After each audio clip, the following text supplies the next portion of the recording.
येतात कापडिया रे जाणे भक्तीचा जिव्हाळा जाणे भक्तीचा जिव्हाळा तोची दैवाचा पुतळा अनेक नये माझ्या मना ओका पंडित शहाणा. प्रस्तुत प्राप्तस्थळी प्राप्तोरसंगी सेवेकरता निरूपणाकरता निवडलेला अभंग महान वैष्णव विश्वभूषण स्वसंत वैराग्याचे महावीर जगोद्धारक तुम्हामा मनुष्य मात्रांना भगवद्भक्तीचा सुलभ मार्ग सांगणारे फार मोठे विचारवंत तत्वज्ञ संप्रदायाच्या वैशिष्ट्यपूर्ण मंदिराचे कलश झालेले छत्रपती शिवाजी महाराजांचे धर्मगुरु वैचारिक गुरु संत श्रेष्ठ श्रीमंत जगद्गुरु तुकोबाराय यांचा चार चरणाचा दिडक्या पद्धतीचा बहुतेक करून सर्वांच्या पाठाचा परिचयाचा असा हा अभंग आहे. या अभंगाच्या माध्यमातून जगद्गुरु तुकोबाराय ज्यांच्या अंतकरणामध्ये भक्तीबद्दल जिव्हाळा आहे तुकोबाराय त्यांना दैववान म्हणतात. तो दैवाचा पुतळा. कोण दैववान? तुकोबाराय म्हणतात ज्यांनी भक्ती जाणली आणि भक्तीबद्दल ज्यांच्या अंतकरणात सातत्य प्रेम जिव्हाळा आहे तुकोबाराय त्यांना दैववान म्हणतात. काही जणांकडे पांडित्य मिळवून विशेष असणारे या ठिकाणी पदवी प्राप्त त्यांनी करून घेतली आणि त्यांच्या जीवनामध्ये जर भक्तीचा गंध नसेल तर तुकोबाराय म्हणतात तो कितीही विद्वान पंडित असला तरी मी त्यांना मानणार नाही. आणि कितीही शहाणा असेल आणि त्याच्या जीवनात जर भक्ती नसेल त्याच्या जीवनात जर पारमार्थ नसेल तर त्या शहाण्यालाही मी मानणार नाही. आणि कनये माझ्या मना ओका पंडित शहाणा. महाराज तुम्ही पंडितालाही मानत नाही म्हणता शहाण्यालाही मानत नाही म्हणता मग मानता कुणाला? तुकोबाराय म्हणतात सामान्य असू द्या त्याचं चित्त जर नामामध्ये एकरूप झालं असेल तर मी त्या नामधारकाचा दास होईल. नामरूपी जडले चित्त आणि त्यांचा दास मी अंकित. त्यांचा मी दास होईल आणि त्यांच्या अंकित राहील असं तुकोबाराय बोलतात. नवविध भक्ती या भूतलावर ज्यांनी जाणली आणि ती अंतकरणामध्ये आणली आणि ती आचरणातून दाखवली तुकोबाराय म्हणतात ते शुद्ध आहेत. तुका म्हणे नवविध भक्ती जाणे तेची शुद्ध आणि कनये माझ्या मना आणि होका पंडित शहाणा.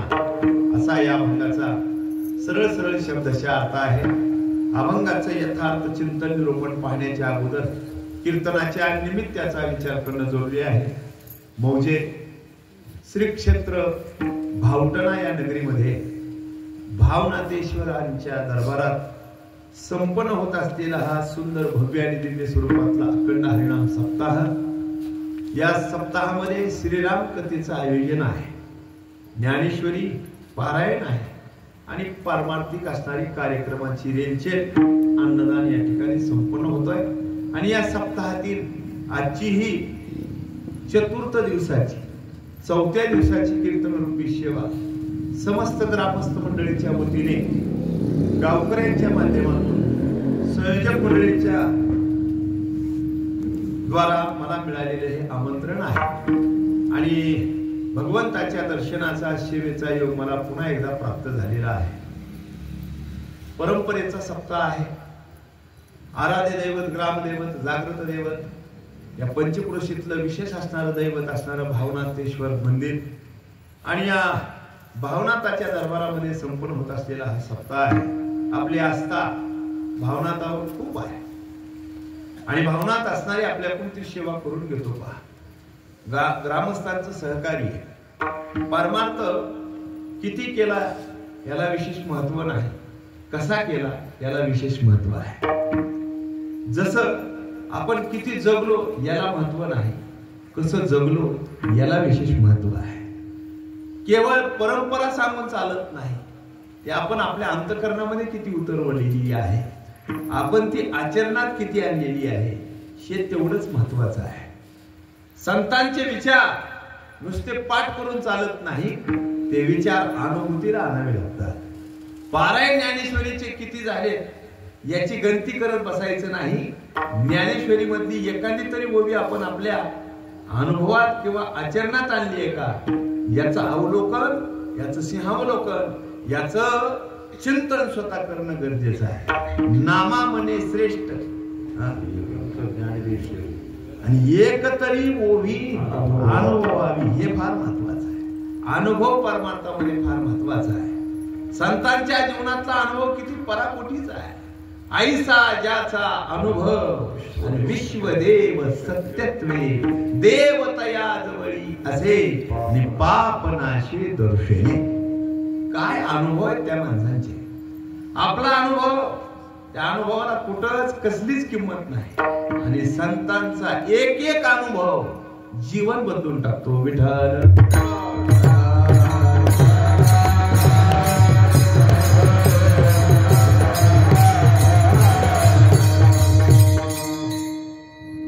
अपरभाव आणि दृष्टीत कसला ज्यांच्या भेद नाही ते संत सामान्याकडे बघत असताना तीच दृष्टी, दुष्टाकडे बघत असताना तीच दृष्टी, भक्ताकडे बघत असताना तीच दृष्टी आणि देवाकडे बघत असताना तीच दृष्टी. आता ये सोवळे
ज्यांच्या दृष्टीमध्ये कसलीच विषमता राहिली नाही, ज्यांच्या दृष्टीमध्ये कसलाच अपपरभाव राहिलेला नाही, जे सगळीकडे पाहत असताना परमात्मा तत्वानच पाहतात.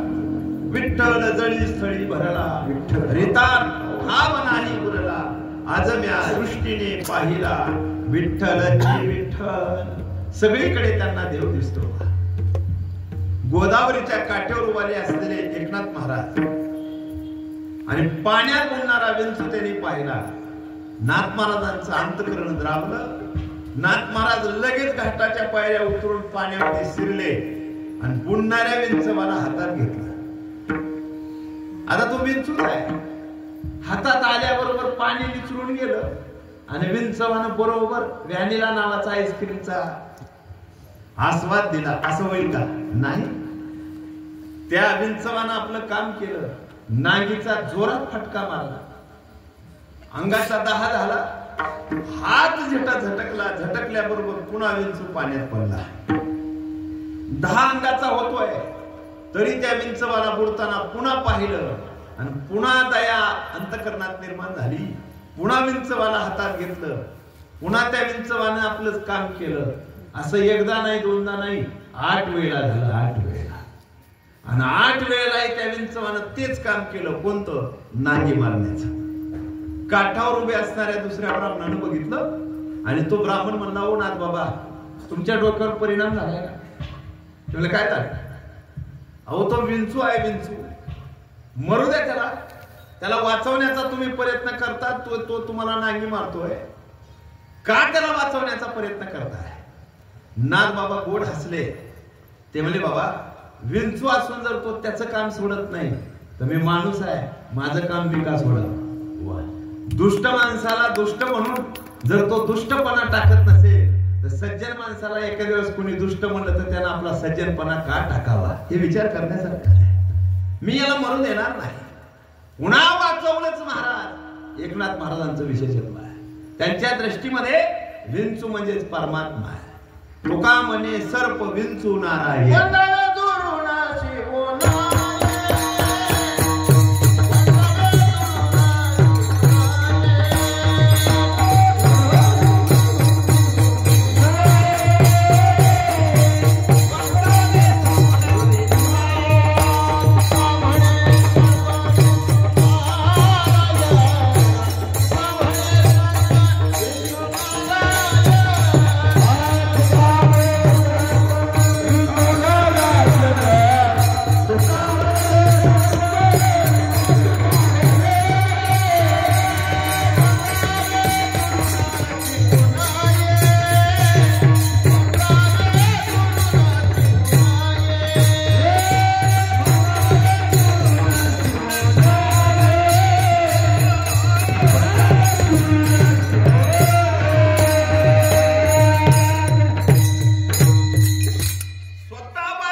काय अंतःकरण आहे, काय त्यांचा व्यापक विचार आहे. आपल्याला थोडं कोणी कमी जास्त म्हणलं सहन होत नाही. परवा मी एका गावी निघालो, माझ्या सोबत असणारे टाळकरी दिशा नाही, कुणाबद्दल अंतःकरणात मत्सर नाही. कुणी मान करा किंवा कुणी अपमान करा, अपमान काल केला तेवढंच विशेषत्वानं पाहतात आणि कुणी सन्मान केला तेवढ्याच विशेषत्वानं ते पाहतात. हीच खरी पारमार्थातली भक्ती आहे. विठ्ठल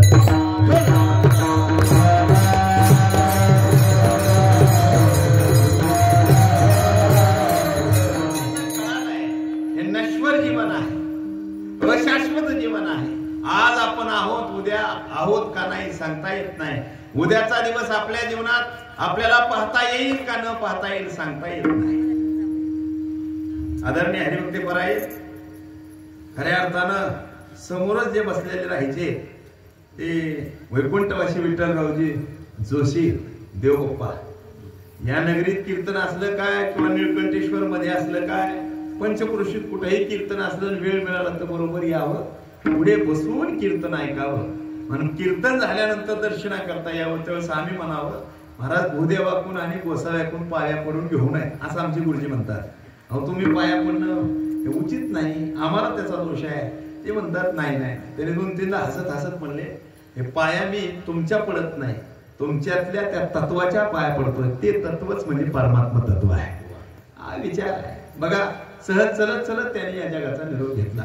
त्यांनाही भावपूर्ण श्रद्धांजली आम्ही गोळराम काकाजी दिंडीच्या वतीनं या ठिकाणी अर्पण करतो. सांगायचा विषय हा आहे की आपलं जीवन हे क्षणभंगूर आहे. आज आपण आहोत, उद्या आहोत का नाही सांगता येत नाही.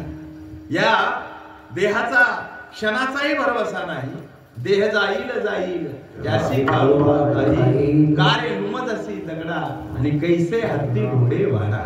मग मिळालेला क्षण, मिळालेले अनमोल आयुष्य उद्या आपल्याला तो दिवस पाहता येतील न पाहता येतील सांगता येत नाही. अहो आजचा दिवस आपण का दौडावा. उद्याचं कीर्तन आपल्याला ऐका येईल का नाही सांगता येत नाही. मग आजचं कीर्तन का सोडावं. महाराज म्हणता सोड आहे. भक्तीतला एक एक क्षण फार महत्वाचा आहे. परमार्थातला एक एक क्षण महत्वाचा आहे. सप्ताह वर्षातून एकदा असतो आणि हे 7 दिवस फार महत्वाचे आहेत. मी पाठीमागे बोलून गेलो होतो, धीरूभाई अंबानी समोर बसून मुरारी बापूची रामकथा किंवा राजेंद्र दासजींची भागवत कथा ऐकायची. 7 दिवस धीरूभाई अंबानी, सगळ्यांना परिचय आहे. जिओ प्रत्येकाच्या खिशात कार्ड आहे. रिलायन्स ग्रुप सगळ्यांना परिचय आहे. आणि ते अनिल अंबानी यांचे ते वडील धीरूभाई अंबानी समोर बसलेले असायचे. एका मॅनेजरनं धीरूभाईंना विचारलं, साहेब एक क्षण म्हणजे तुमच्या जीवनात कोट्यावधीची उलाढाल करणार आहे. कोट्यावधी कर्मचारी तुमच्या कंपन्यांनी काम करताय. एक एक क्षण तुमच्या करता मोलाचा आहे आणि तुम्ही 7 दिवस समोर बसून कथा ऐकता, किती नुकसान होत असेल. त्यावेळी धीरूभाई हसायचे. ते म्हणजे नुकसान नाही, याच्यामुळे माझा फायदा होतो. यात काय फायदा आहे, इथं बसून तुम्हाला नेमकं मिळतं काय. त्यावेळी धीरूभाईंनी विचारणाऱ्या मॅनेजरला एक उदाहरण सांगितलं, तुझ्या बाबा खिशात मोबाईल आहे का. त्यावेळी ते नवीन आलेला हँडसेट लहान, ते बटरफ्लाय वगैरे ते नोकियाचं म्हणजे आहे. या मोबाईलतून काम करून घ्यायचं असेल तर त्याच्याकरता काय करावं लागतं. ते म्हणजे दिवसातून कमीत कमी 1 तास तरी चार्जिंग करावं लागते. चार्जिंग म्हणजे चार्जिंग जर नाही केली तर जमत नाही का. म्हणजे चार्जिंग जर मोबाईल नाही केला तर लेकरं सुद्धा घेत नाही. मोबाईल मध्ये चार्जिंग पाहिजे, त्याच्यात बॅलन्स पाहिजे. चार्जिंग शिवाय मोबाईल मध्ये काहीच नाही, नाही तर ते डबडं होतं. म्हणजे चार्जिंग 1 तासाची केली की किती तास मोबाईल चालतो. म्हणजे 23 तास चालतो. 24 तासापैकी 1 तास जर चार्जिंग केली तर 23 तास मोबाईल काम करतो. म्हणजे तीच आहे. तू दिलेलं उत्तरच मी इथं कथा ऐकतोय त्याचा असणारा या ठिकाणी विशेषत्व आहे.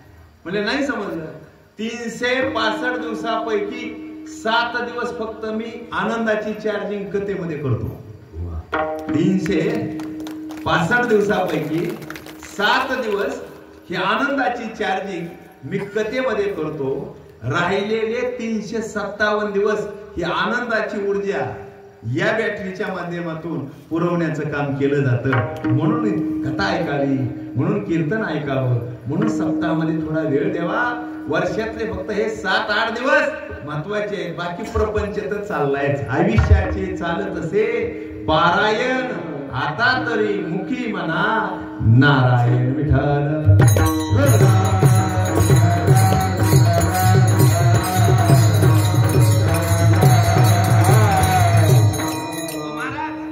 मुखामध्ये भगवंताचं नाम येण्याकरता किंवा भगवत भक्तीमध्ये जीवन व्यतीत होण्याकरता काहीतरी पूर्व पुण्य लागत असेल ना.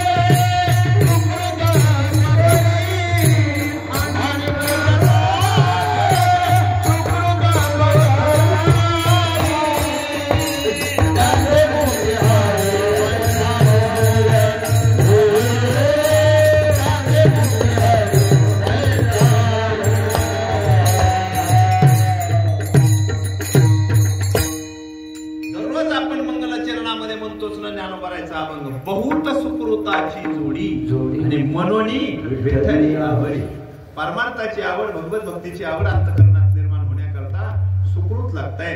आज जगद्गुरु तुकोबाराय ज्यांच्या जीवनामध्ये भक्ती आणि भक्तीबद्दल सातत्य नाम जिव्हाळा आहे त्यांना दैववान म्हणतात. कोण दैववान? दैववानाची व्याख्या सांगत असताना हरिपाठामध्ये व्याख्या सांगितली पहा. ज्ञानोबाराय दैववान सांगतात. कोण आहे दैववान? हरिपाठात वर्णन केलंय ज्ञानोबाराय. हरि नाम सार जिव्हाळा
करंटा कुणाला म्हणायचं? उपजोनी करंटा नेणे. हरिपाठामध्ये करंट्याचे वर्णन केलंय. भाग्यवान कोण? ज्ञानोबाराय म्हणतात मोक्ष रेखी आला भाग्यवी नटला आणि साधूचा अंकिला हरिवर. जो मोक्षाच्या रेषेमध्ये येण्याचा प्रयत्न करतो, जो साधूच्या अंकित झालेला आहे त्यांना म्हणायचं भाग्यवान. आपला प्रयत्न मोक्ष रेषेमध्ये येण्याचा नाही, क्षमा मागून बोलतो, आपला प्रयत्न दारिद्र्य रेषेमध्ये येण्याचा आहे. योजना कशा आपल्या खात्यावर पडतील याच्याकरता आपण प्रयत्न करतो. महाराज म्हणतात दैववान तो नाही, भाग्यवान तो नाही, जो मोक्ष रेषेमध्ये येण्याचा प्रयत्न करतो. त्याच्याकरता त्याची धडपड सुरू आहे. तो खरा भाग्यवान, तो खरा दैववान. आता काही जणांचं भाग्य पारमार्थात असतं, काही जणांचं भाग्य प्रपंचात असतं, काही जणांचं भाग्य परमार्थातही नसतं, प्रपंचातही नसतं, आणि काही मात्र विशेष भाग्यवान आहेत. परमार्थातही त्यांचं भाग्य असतं आणि प्रपंचातही त्यांचं भाग्य असतं. उदाहरण पाहायला गेलो तर ज्ञानोबाराय भाग्यवान आहेत, दैववान आहेत फक्त परमार्थामध्ये. ज्ञानोबाराय सारखा परमार्थिक दैववान म्हणून दुसरा नाही. कारण सकल संतांनी ज्ञानोबरायांना माझं म्हणलंय. माझं नामदेव महाराज ज्ञानोबरायांना माझं म्हणतात. जनाबाई नामदेव ज्ञानोबरायांना माझं म्हणतात. ज्ञानाचा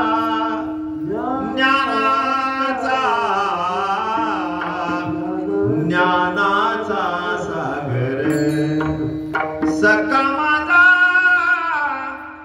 ज्ञानेश्वर.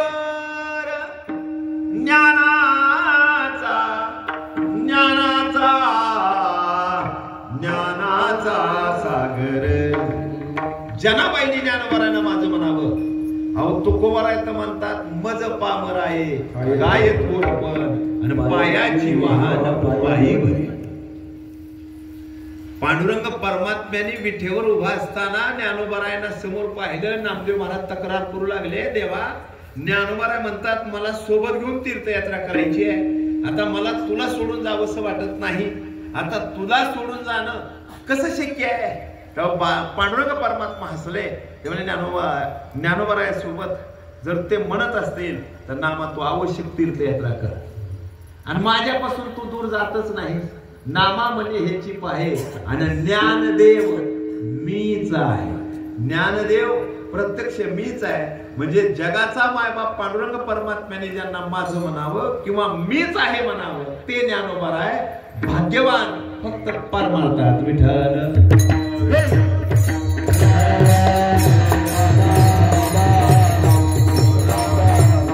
प्रपंचाचं भाग्य ज्ञानोबरायांना प्राप्त झालं नाही. आपल्याला माहिती आहे जन्म झाला त्यावेळेस पासून जीवनाची वाताहत सुरू झाली. रोज अपमानाला सामोरं जावं लागलं. 7 वर्षाच्या मुक्ताईला महाराज तिची मनोइच्छा पूर्ण करता आली नाही. मांडे भाजण्याकरता खापर मिळवता आलं नाही आणि ते घेऊन देता आलं नाही. फक्त स्वतःच्या योग सामर्थ्यानं आपली पाठ असणारी तप्त केली. तो सगळा कथाभाग आपल्याला ज्ञात आहे. प्रपंचाचं भाग्य नाही प्राप्त झालं. कुणीतरी एका गृहिणीनं बिचाऱ्या मातेनं पसावर असणाऱ्या या ठिकाणी धान्य ओंजळीनं या ठिकाणी झोळीत टाकलं. विसोबा काकाने ते दृश्य पाहिलं. घोड्यावर छातीवर लात मारली आणि खाली पडले ज्ञानोबराय. पायदळी ते धान्य तुडवलं आणि संन्याशाच्या कार्ट्याच्या मुलांना कार्ट्यांना या ठिकाणी स्पर्श झाला. याचा राग आला आणि जोड्यासोबत इंद्रायणीमध्ये जाऊन स्नान केलं. ज्ञानोबरायांना परमार्थाचं भाग्य प्राप्त झालं, प्रपंचाचं नाही. आता एक वर्ग असा आहे त्यांना परमार्थाचं भाग्य नाही, प्रपंचाचं भाग्य प्राप्त झालं. त्यांचं संचित फार अनुकूल. माणसं सहज म्हणतात कधी पंढरीला गेली नाही, कधी आळंदी पाहिली नाही, कधी तुकोबराचा बीजोत्सव माहिती नाही, कधी सोमवार धरला नाही, कधी एकादशी नाही, चैत्र श्रावण भानावर राहिले नाही, सप्ताहाला देणगी नाही, कधी पंगत नाही. पाहतात माती जरी घेतली तरी काय व्हायलंय, सोनं व्हायलंय. सगळीकडे त्यांच्या नावाची चर्चा आहे. हे असं का? त्याला उत्तर असंच आहे, त्यांचं संचित अनुकूल असल्या कारणानं त्यांचं प्रपंचाचं भाग्य चांगलं आहे.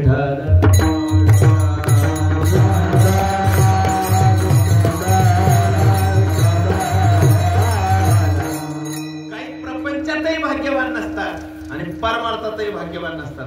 त्यांना प्रपंचाचं भाग्य नाही आणि परमार्थातलंही भाग्य नाही. प्रपंचाचं भाग्य जर बघायला गेलो तर सोयाबीन खाली आणि काँग्रेसचं गवत वरी. प्रपंचाचंही भाग्य प्राप्त झालं आणि परमार्थाचंही भाग्य प्राप्त झालं. त्याच्यात उदाहरण आहे संत श्रेष्ठ एकनाथ महाराज. एकनाथ महाराजांना प्रपंचाचंही भाग्य प्राप्त आहे आणि परमार्थाचंही भाग्य प्राप्त आहे. कावडीने पाणी जागरी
नातांचं प्रपंचाचंही भाग्य आहे आणि परमार्थातलंही भाग्य आहे.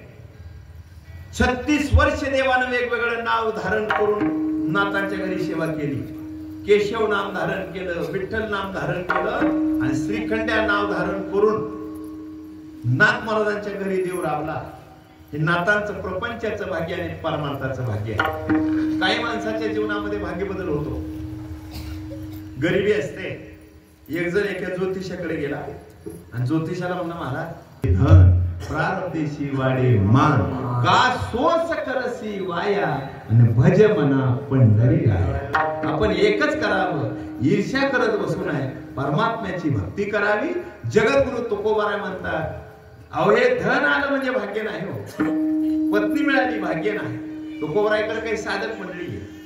तुकोबारायांना एक जण जाऊन म्हणला, महाराज 25 कोटी रुपये पट्ट्याला मिळाले, किती माझं भाग्य चांगलं आहे. तुकोबाराय म्हणतात 25 कोटी 50 कोटी मिळाले म्हणजे तुम्ही भाग्यवान नाही. दुसरा आला, दुसरा म्हणला, महाराज 7 मुलीच्या पाठीवर मुलगा झाला, मी भाग्यवान. तिसरा आला, तिसरा म्हणला, महाराज वयाच्या 43व्या वर्षी का असना, माझं काय झालं, आता लग्न झालं, मला पत्नी मिळाली, मी भाग्यवान आहे. तुकोबाराय म्हणतात पत्नी मिळाली भाग्य नाही, मुलगा झाला भाग्य नाही, धन मिळालं भाग्य नाही. याला कुठं भाग्य म्हणतात का? भाग्य तरी नोहे धनपुत्र दारा आणि निकटवास वरा संत. हे संतांच्या सहवासामध्ये भगवत भक्तीमध्ये खरं भाग्य आहे. आणि ते भाग्य कसं आहे? अभंगाच्या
दैवाचा पुतळा तोच खरा दैवमान ज्याने भक्ती जाणली.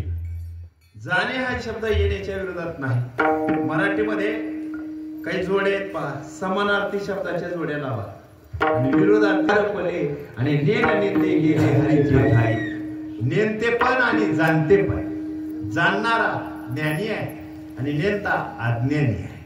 महाराज म्हणतात भक्ती करत असताना जाणून भक्ती करा. भक्ती कशी करावी? जाणून करावी. अज्ञानात केलेली भक्ती ही विशेष असणारी फळ देऊ शकत नाही. अज्ञानातली भक्ती म्हणजे कशी? पुढचा हात जोडतोय, मग त्याच्या माग जाणारा हात जोडतोय. पुढच्याला विचारलं का हात जोडला, म्हणजे समोर दिसतोय देव म्हणून हात जोडला. म्हणजे कोणता आहे मला तरी काय माहिती आहे. हा, याच्या अगोदर गेलेल्यांना हात जोडला होता म्हणून मी जोडला. तो को बरा आहे, याला मान्यता देत नाही. महाराज म्हणतात भक्ती करत असताना जाणून भक्ती करा. डोळस भक्ती फायदा देते, अंध भक्ती नुकसान करते. विठ्ठल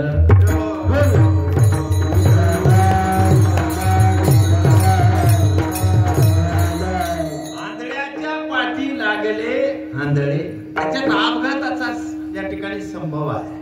म्हणून भक्ती करत असताना जाणून भक्ती करावी. अज्ञानी भक्ती काही कामाची नाही. सेंदरी हेंदरी दैवते कोण पूजती भूते घेते. आपुल्या पोटाशी जे स्वतःचं पोट भरू शकत नाही ते दुसऱ्याचं काय पोट भरणार आहे. त्यांची भक्ती करून काही उपयोग नाही. महाराज सांगतात भक्ती जाणून करा. उगा पुढचा करतोय म्हणून त्याच्या पाठीमागे जर आपण गेलो तर आपलं नुकसान होण्याचा संभव आहे. आमचे गुरुजी विनोदानं सांगायचे 10वीच्या भक्ती कोणत्याच कामाची नाही. भक्ती करत असताना जाणून भक्ती करा. संत जसं सांगतात तशी भक्ती जर आपण आपल्या जीवनामध्ये केली तर ते विशेषत्व आहे आणि तोच खरा दैववान. विठ्ठल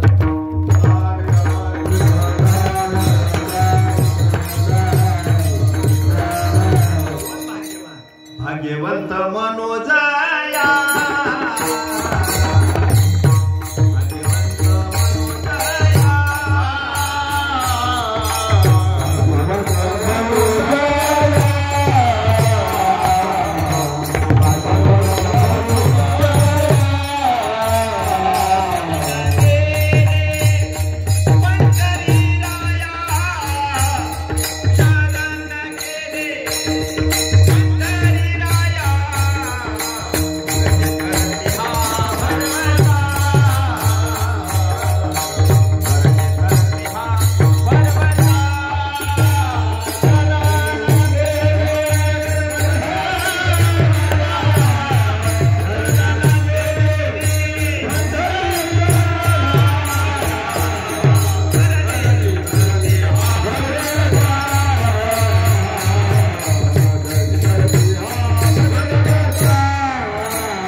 शरण गेले पंढरीराया. नामदेव महाराज म्हणतात आम्ही दैवाचे दैवाचे दास पंढरीरायाचे. ते खरे दैववान, ते खरे भाग्यवान. जाणे भक्तीचा जिव्हाळा. जिव्हाळा म्हणजे सातत्य. जुन्या काळामध्ये आता बोरवेलचा जमाना आहे.